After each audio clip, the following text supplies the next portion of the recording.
మా ముఖ్యమంత్రి గారు యోగి ఆదిత్యనాథ్ గారి నేతృత్వంలో అలాగే మా డీజీపీ గారి మార్గదర్శకత్వంలో మేమందరం కూడా చాలా డే అండ్ నైట్ కష్టపడ్డాం. తర్వాత ముఖ్యమంత్రి గారు చాలా మీటింగ్స్ కూడా పెట్టి మాకు దిశానిర్దేశం చేశారు. ప్రతిరోజు కూడా ఇంచుమించు 80,000 నుంచి 1,00,000 వరకు వెహికల్స్ రోడ్డు మీద ప్రయాణం అయ్యాయి. కానీ ఇంత ట్రాఫిక్ మీరు సార్ దీన్ని అరికట్టడం అంటే చాలా కష్టం. ఎలాంటి మార్నింగ్ నుంచి డే అండ్ నైట్ వర్క్ చేస్తే కానీ ఈ టీంకి మీరు డైరెక్షన్స్ కానీ మొత్తం అంతా ఇవ్వలేనటువంటి పరిస్థితి. ఎలా దీన్ని మేనేజ్ చేశారు సార్?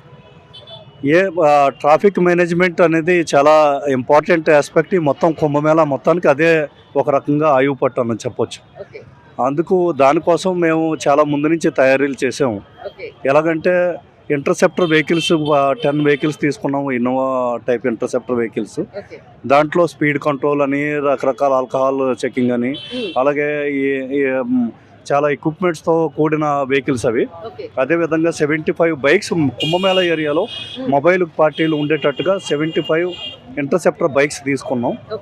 అలాగే మీరు చూసే ఉంటారు, ఈ కుంభమేళా మొత్తం కూడా ఎక్కడ చూసినా కూడా ట్రాఫిక్ బ్యారికేడ్స్ అనేది ఇంపార్టెంట్.